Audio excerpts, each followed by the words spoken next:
Jesus esteja no coração de cada um de nós nessa noite, que felizmente tem essa casa cheia, né? Mesmo nesse dia, nesse resto de feriado prolongado, né? Mas a gente vê como é legal as pessoas estarem presentes, estarem cumprindo com aquilo que se comprometeu, né?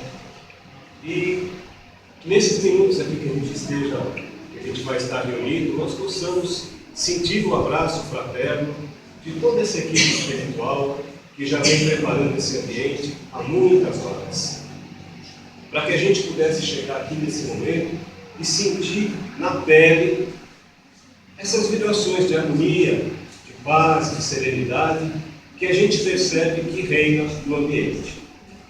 E para que a gente, na tentativa, né, de auxiliar nessa harmonia, nesse ambiente tão gostoso,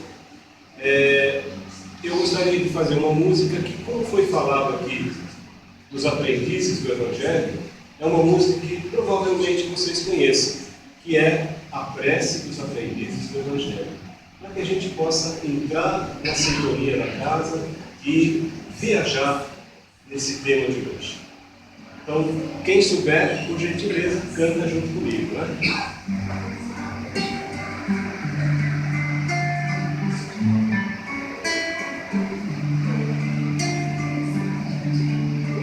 Pai Celeste, Criador, fonte eterna de bondade, auxilia-nos, Senhor, a conquistar a verdade. Abençoa o nosso esforço para o teu reino atingir. Dá-nos, Pai, a luz que aclara os caminhos do porvir.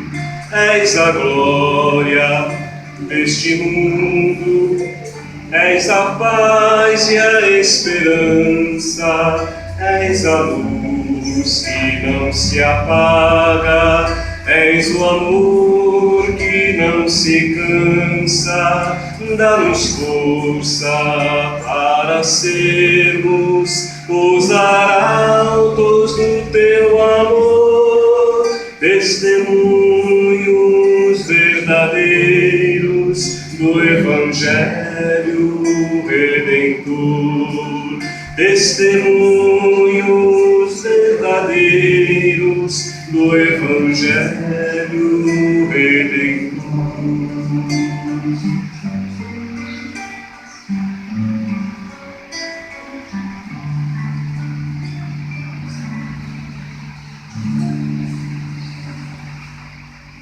Bem, meus amigos e amigas, hoje nós vamos falar um pouquinho aqui a respeito de reencarnação e ressurreição, que são coisas distintas, diferentes.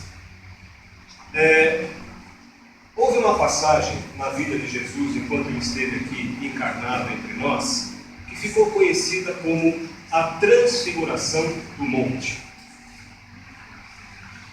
E nessa passagem, os apóstolos que estavam com Jesus, eles perguntaram para ele assim: Mestre, por que os escribas dizem que é necessário que Elias venha antes? E Jesus respondeu para eles assim: é verdade que Elias há de vir e restabelecer todas as coisas, mas eu vos declaro que Elias já veio. E eles, os escribas, não o conheceram e trataram Elias da forma como eles bem quiserem. É assim que eles farão sofrer o Filho do Homem. E ao longo desse encontro, com as explicações que Jesus foi dando, os apóstolos entenderam que Jesus estava fazendo ali uma referência muito clara à reencarnação, dizendo que João Batista, que era primo dele, era a reencarnação do profeta Elias. Muito bem. Agora, o que foi essa tal de transfiguração E o que ela pode acrescentar nesse tema para nós nessa noite? Nessa chamada Transfiguração do Monte, aconteceu um fenômeno chamado de ectoplasmia, também conhecido como materialização. Essa materialização, ou ectoplasmia, ela é a exteriorização de uma substância que se chama fundo ectoplásmico, que tem características muito semelhantes à do nosso corpo físico, porque ela se origina do nosso corpo. É o nosso corpo físico que produz essa substância. E ela é a base para os efeitos mediúnicos, né, os fenômenos mediúnicos chamados de físicos, como a materialização. Por quê? É através dessa substância que os espíritos conseguem atuar sobre a matéria. E no momento dessa transfiguração, estavam reunidos ali Jesus, os apóstolos Pedro, João e Tiago, e os espíritos materializados do profeta Elias e de Moisés. Provando dessa maneira Jesus quis demonstrar, quis provar a existência do Espírito, a existência da vida espiritual e a possibilidade da comunicação entre esses dois planos, o plano material e o plano espiritual. E ele foi dando as explicações, né, fazendo referências muito claras à reencarnação. E tudo isso está muito bem explicado, tudo em conformidade com o capítulo 4 do Evangelho segundo o Espiritismo, que tem o título Ninguém pode ver o reino de Deus se não nascer de novo. E aí a gente chega num questionamento. Né? Qual a diferença entre reencarnação e ressurreição? A reencarnação, ela já fazia parte dos dogmas dos judeus lá naquela época de Jesus. Só que ela tinha o nome de ressurreição.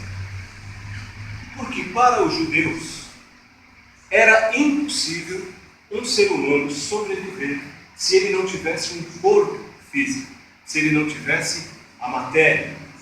Para eles era uma hipótese totalmente descartável. Por quê? Eles não conheciam esses mecanismos, né? Como funcionava esse processo do desencargo, do reencargo, do desencargo e do reencargo, repetidas vezes. Para eles o que existia era ressurreição. E ressurreição supõe a volta à vida de um corpo físico que já morreu, que já pereceu. Ou seja, significa que o mesmo corpo que já está morto, já se desprendeu do espírito, ele pode voltar à vida. O que a ciência demonstra para nós ser impossível. E por que isso? O nosso corpo físico, nossa matéria, ela é formada por uma infinidade de elementos químicos, de células, de átomos, que estão todos aqui homogêneos, agrupados, combinados entre si. E a partir do momento que acontece o desencarne, que a gente popularmente chama de morte, quando o nosso espírito, nós como espíritos, nos desprendemos desta matéria, esses elementos que formam o nosso corpo, eles não ficam mais ali, todos agrupados, todos reunidos. À medida que o corpo vai se decompondo, por isso chama-se decomposição, estes elementos eles vão se desprendendo, vão se soltando daquela matéria e vão voltar para a natureza para formar outros corpos físicos, não necessariamente corpos humanos, mas qualquer tipo de matéria, porque na natureza eles vão se combinar, eles vão se agrupar com outros elementos para formar outras matérias.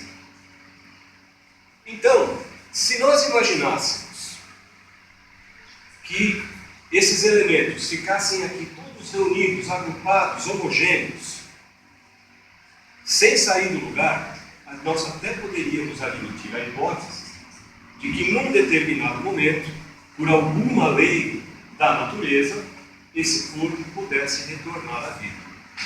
Mas não é assim que as coisas acontecem. À medida que o nosso espírito se desprende, esse corpo começa a se decompor. Então, não há a possibilidade deste corpo físico que já pereceu ser reconstituído, voltar à vida através de elementos que já se desprenderam dele, que já estão em outras, já estão na natureza em outros lugares, formando outros tipos de matéria. Existe nisso uma impossibilidade material que é comprovada pela ciência. O problema é que essas descobertas da ciência, essas revelações que a ciência faz, elas geralmente esbarram nos dogmas das religiões, porque elas fazem vir à tona verdades que estas religiões ainda não aceitam ou ainda não estão preparadas para aceitar. As descobertas da ciência, elas muitas vezes trazem verdades que vão contra muitos interesses do ser humano. Não estamos nem falando aqui mais de doutrinas, de religiões, mas de seres humanos, grupos sociais, que para eles aquelas verdades são inconvenientes. Só que Deus, Ele não despreza a ciência. Pelo contrário, Deus oferece a ciência para nós como um instrumento para o conhecimento do universo, o conhecimento da natureza e para o conhecimento nosso próprio conhecimento como seres humanos. Então, existem ainda muitas doutrinas que estão esperando que um dia os mortos levantarão dos seus túmulos, ressuscitarão para serem julgados das suas atitudes. Existem ainda muitas crenças que acreditam que Jesus voltará à Terra ressuscitado naquele mesmo corpo físico que padeceu na cruz. Nós sabemos que isso é impossível. Hoje, com o conhecimento que nós temos, nós sabemos que as coisas não funcionam bem assim. Porém, se a gente se transportar lá para aquele tempo de Jesus, não seria tão absurdo nós acreditarmos que Jesus ressuscitou. Porque quando Jesus padeceu na cruz, seu corpo foi levado para uma gruta. Essa gruta estava fechada com uma pedra. E poucos dias depois, algumas mulheres, entre elas Maria de Madalena, foram até essa gruta para orar por Jesus, para prestar homenagens a Jesus. E para a surpresa delas, quando elas chegaram, além daquela gruta estar aberta, daquela pedra ter sido removida dali, quando elas entraram, elas não viram o corpo de Jesus. Aquela gruta estava vazia. Para piorar ainda a situação, aparece um anjo dizendo para elas que Jesus estava vivo, que Jesus não havia morrido, que ele havia ressuscitado e que elas deveriam levar essa mensagem aos apóstolos, aos discípulos de Jesus, para que eles se espalhassem pelo mundo e continuassem divulgando o seu evangelho. Hoje, com o conhecimento que nós temos, nós sabemos que a pedra que fechava aquela gruta foi movida, foi retirada dali há através de um fenômeno mediúnico de efeito físico. E que aquele anjo que falou com aquelas mulheres era um espírito materializado. Porém, se esse espírito, se esse mensageiro celestial chegasse para aquelas mulheres naquele momento e explicasse exatamente, com todos os detalhes, tudo o que havia acontecido, se ele explicasse para elas que Jesus estava vivo, mas não com aquele corpo físico, elas não conseguiriam entender. Porque o povo daquela época não estava ainda preparado para esses ensinamentos. Ensinamentos que deveriam vir por etapas, aos poucos. Então foi muito mais lógico, foi muito mais razoável aquele mensageiro espiritual dizer que Jesus havia ressuscitado. E qualquer um de nós que estivesse ali naquele momento acreditaria fielmente que Jesus ressuscitou. Aquelas mulheres então foram até os apóstolos, até os discípulos de Jesus, muito felizes, e transmitiram essa notícia. E aqueles apóstolos que testemunharam a vida de Jesus, que receberam todos os seus ensinamentos,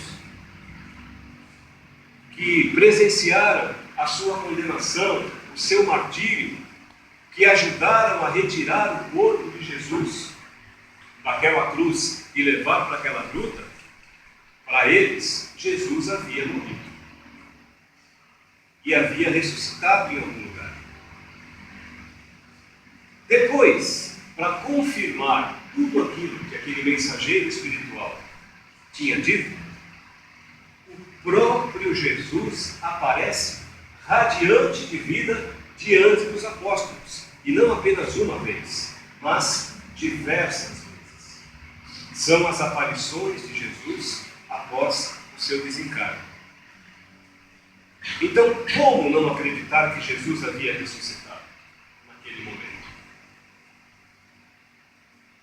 Foi preciso que aqueles apóstolos presenciassem o martírio de Jesus na cruz e depois vissem Jesus triunfar sobre a morte, para acreditar que tudo que ele disse era verdade.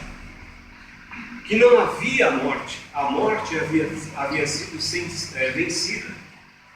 Que o Espírito era imortal.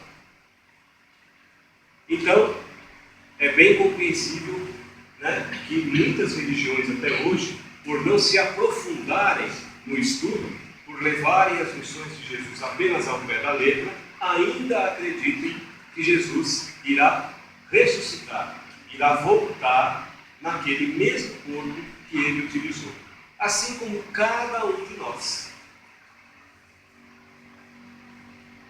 Aí, quase 2000 anos depois da vinda de Jesus, os ensinamentos que ele deixou para nós foram fortificados com a chegada da doutrina espírita.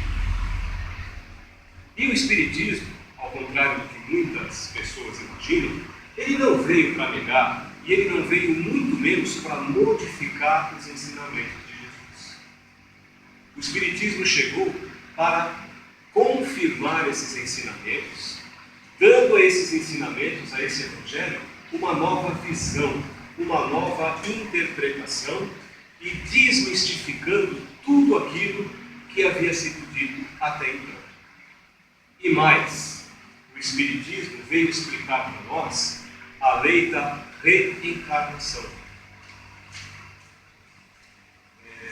E essa lei da reencarnação, que o Espiritismo nos explica de forma tão clara, tão objetiva, sem fazer nenhum rodeio, ela é aquilo que possibilita aos espíritos a quitação dos seus débitos perante a justiça divina, que possibilita ao espírito novos desafios, onde ele vai poder corrigir o seu caminho e que vai aproximar cada um de nós como espírito do nosso Pai Criador. Ao contrário também do que muitos ainda acreditam, O desencargo, que é popularmente chamado de morte, ele não significa a ruptura dos laços de família ou dos laços de amizade, de afetividade. Significa apenas uma separação temporária.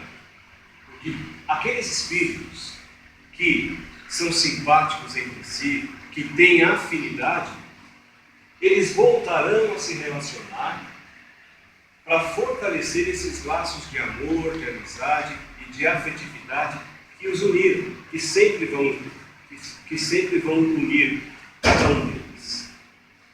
A reencarnação, ela significa a volta à vida do espírito, mas num outro corpo físico, numa nova oportunidade de evolução e de aprendizado.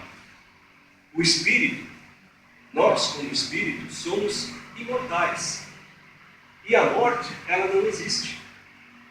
Isso ficou muito claro, ficou provado com estas aparições de Jesus para os seus apóstolos após o seu desencarne. O que morre em nós é a matéria, é o corpo físico, que o espírito descarta após aquele período.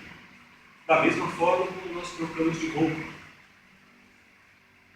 O nosso progresso e a nossa evolução, tudo isso é eterno, como é eterna a nossa própria vida. Tem muita gente que fala que a reencarnação não existe, que a nossa vida é apenas uma. Até certo ponto, as pessoas que pensam dessa forma não estão erradas. Realmente, a nossa vida é uma vida só. É a vida espiritual, que inicia lá no primeiro degrau do nosso aperfeiçoamento, da nossa evolução. Porém, esta única vida espiritual, ela passa por sucessivas experiências no corpo físico, neste mundo ou em outros mundos, até atingir o topo dessa escadaria do aperfeiçoamento. A reencarnação, portanto, ela é, para o ser humano, indispensável. E, há muito tempo, a reencarnação deixou de ser apenas uma suposição, uma superstição, um achismo. A reencarnação é um fato, comprovado até mesmo cientificamente. E a meta de todos nós, espíritos encarnados, é atingir esse nível, esse topo da escadaria do aperfeiçoamento, para a qual nós fomos criados. Até para fazer jus ao Evangelho de Jesus, quando ele diz para nós: sede perfeitos como o vosso Pai Celestial que está nos céus. A reencarnação, ela é o meio oferecido por Deus para cada um de nós, para que nós tenhamos as oportunidades de reparar os nossos erros, de corrigir as nossas falhas, corrigir as nossas deficiências, tudo aquilo que nós fizemos que está em desacordo com as leis divinas. É a nossa oportunidade de nos regenerar, de aprender cada vez mais. É a nossa oportunidade de realizar o progresso das nossas faculdades intelectuais e, principalmente, das nossas faculdades morais. A reencarnação, em resumo, ela é a única e é a definitiva resposta para essas gritantes desigualdades que nós vemos entre os seres humanos neste planeta Terra. Porque se não fosse assim, se a nossa vida começasse no berço e terminasse no túmulo, primeiro, cada um de nós que chegasse a este planeta Terra, chegaria com a sua inteligência, com todas as suas faculdades zeradas, sem saber absolutamente nada. Da mesma forma que aqueles homens primitivos lá do tempo das cavernas, que ainda se rastejavam, que tinham apenas instintos. Mas nós vemos exatamente o contrário acontecer. A cada geração, nós vemos os seres humanos mais desenvolvidos, ainda com desenvolvimento moral, com uma velocidade menor, mas que um dia vai alcançar o desenvolvimento intelectual. O que a gente vê hoje são as crianças, por menores que elas sejam, mexer nos equipamentos eletrônicos como se fossem engenheiros cibernéticos, né? Crianças que dão um baile em nós adultos no que se refere à tecnologia, à aprendizado, a tudo que a gente vê. Se a nossa vida começasse no berço e terminasse no túmulo,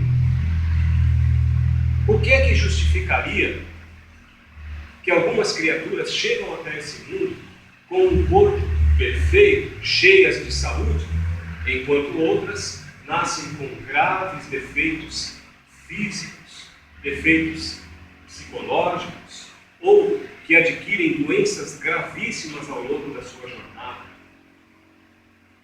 O que justificaria algumas pessoas que têm uma vida perfeita, maravilhosa, que só é felicidade, enquanto outras sofrem as piores misérias, as mais difíceis situações ao longo dessa vida?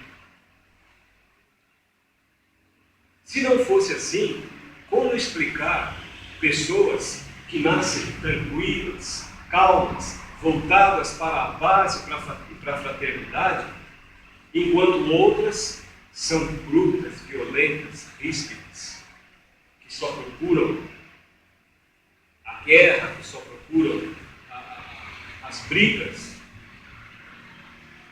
E o que dizer, então, de um espírito que chega até este planeta Terra, que encarna um corpo físico, e que depois de alguns meses, depois de alguns dias, ou até mesmo depois de algumas horas, desencarna e deixa esse corpo físico?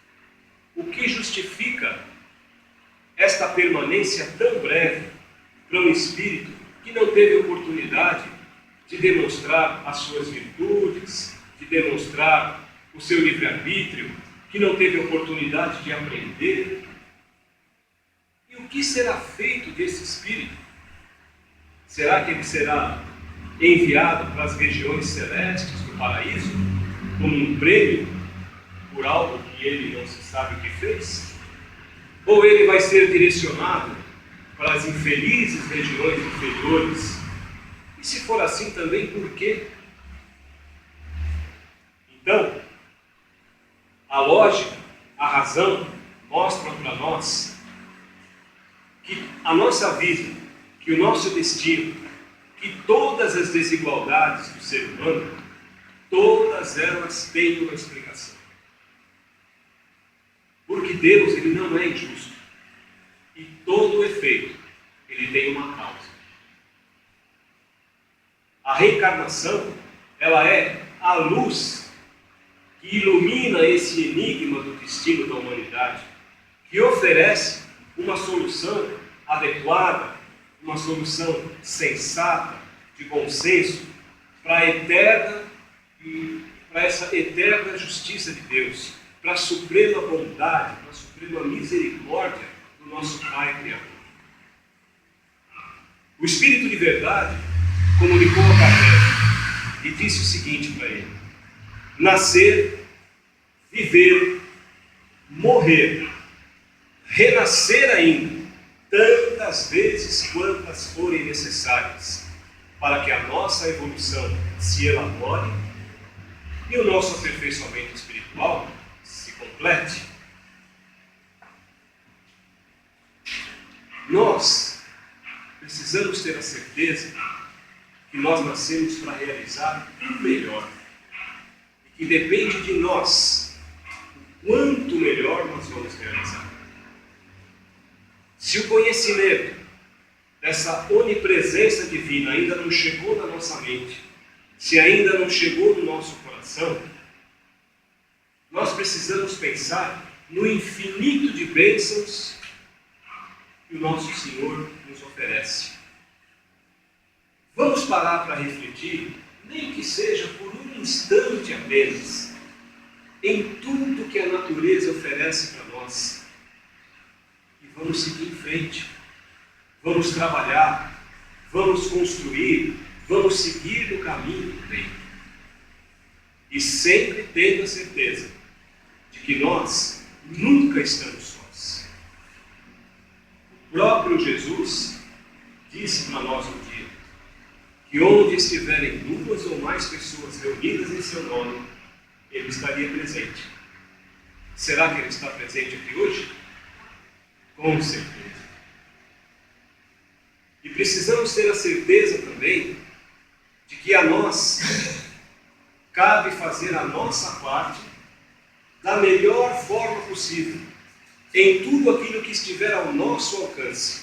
Porque aquilo que não estiver no nosso alcance, com certeza, Deus estará aguardando por nós. Para que a gente possa só ilustrar um pouquinho mais esse tema de hoje, eu trouxe uma música que fala a respeito disso. Chama-se Vida Nova. Que fala um pouquinho sobre a vida espiritual, a reencarnação, só para a gente poder encerrar o nosso encontro de hoje com um pouquinho mais de alegria, com um pouquinho mais de musicalidade. E é mais ou menos assim.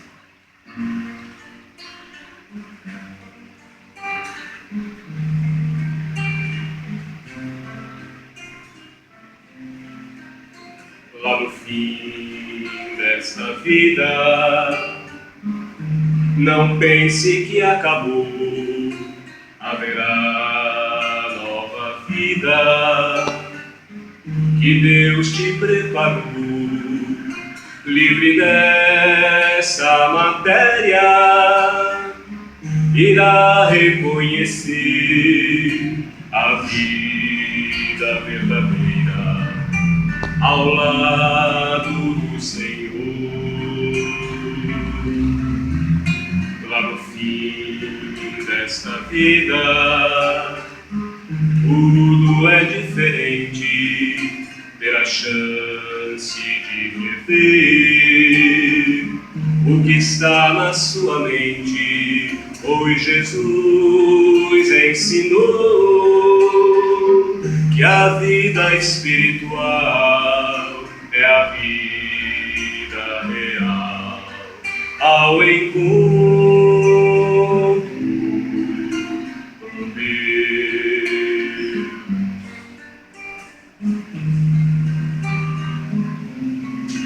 Deus nos dá muitas formas de corrigir os erros, reparar nossas falhas, sofrendo muito menos, mas depende de nós, vontade de mudar, evoluir, ser melhor, seguindo Jesus. A doutrina nos mostra a reencarnação e o Filho de Deus deixou como lição: ninguém chega ao seu reino se não nascer de novo, praticando o amor de Jesus.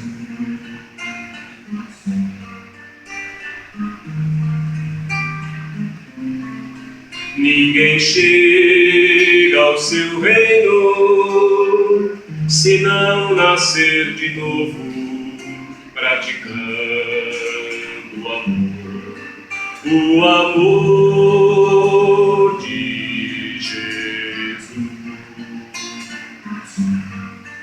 O amor de Jesus.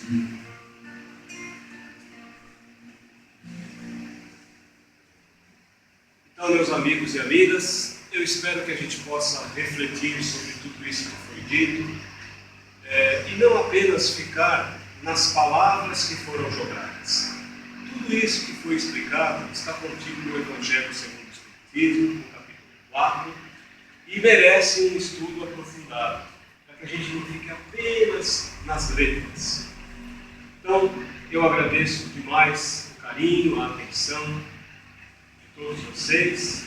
Agradeço ao nosso Mestre Jesus por permitir este encontro dessa noite, a toda a equipe espiritual que esteve aqui nos amparando, e desejo a todos que possam ter um bom tratamento e retornar em paz aos seus lares, que nós possamos nos encontrar aqui em breve, numa próxima oportunidade, se Deus assim o permitir. Muito obrigado e fiquem em paz.